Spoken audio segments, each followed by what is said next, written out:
ఇక Janata auto union ఆధ్వర్యంలో భారీ సంఖ్యలో కాంగ్రెస్ పార్టీలోకి చేరేందుకు వస్తున్న ఆటో డ్రైవర్లకు ఘన స్వాగతం పలికారు Adilabad Congress party assembly judge కంది శ్రీనివాసరెడ్డి.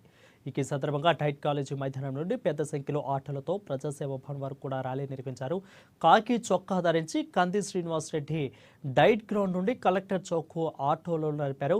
ఇక అనంతరం శ్రేణులు ఆటో యూనియన్ నాయకులతో కలిసి తన క్యాంపు కార్యాలయం వరకు కూడా పాదయాత్రగా వచ్చారు.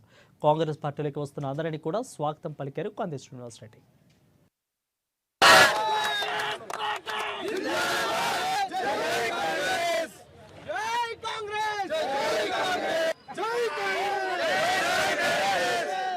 ఈరోజు Janata auto union Adilabad president Nusrat Khan గారి ఆధ్వర్యంలో కాంగ్రెస్ పార్టీలోకి చేరుతున్నటువంటి ఆటో డ్రైవర్ల సభ్యులందరికీ, కుటుంబ సభ్యులందరికీ కూడా कांग्रेस पार्टी की स्वागतम सुस्वागतम। हमारा जनता ऑटो यूनियन में के प्रेसिडेंट नुसरत खान के नेतृत्व में कांग्रेस पार्टी में शामिल होने वाली हमारा पूरा ऑटो ड्राइवरों को कांग्रेस पार्टी की तरफ से हम स्वागत करते हैं।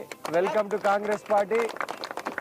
ऑटो ड्राइवर्सों को उनका रक्षा करेगा कांग्रेस पार्टी, और कांग्रेस पार्टी गरीबों का, SC ST माइनॉरिटी BCओं का पार्टी कांग्रेस पार्टी सबका आशीर्वाद से चलेगा। और कांग्रेस पार्टी में रेवंत रेड्डी साहब के नेतृत्व में हम जरूर ऑटो ड्राइवरों का पूरा वेलफेयर के लिए, सुरक्षा के लिए और उनका उन्नति के लिए, डेवलपमेंट के लिए कांग्रेस पार्टी काम करेगा।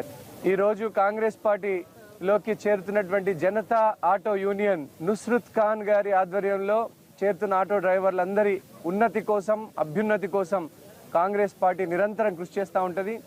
రేవంత్ రెడ్డి గారి నాయకత్వంలో, రాహుల్ గాంధీ గారి నాయకత్వంలో ఆటో డ్రైవర్ల సంక్షేమం కోసం పాటుపడేటువంటి పార్టీ కాంగ్రెస్ పార్టీ.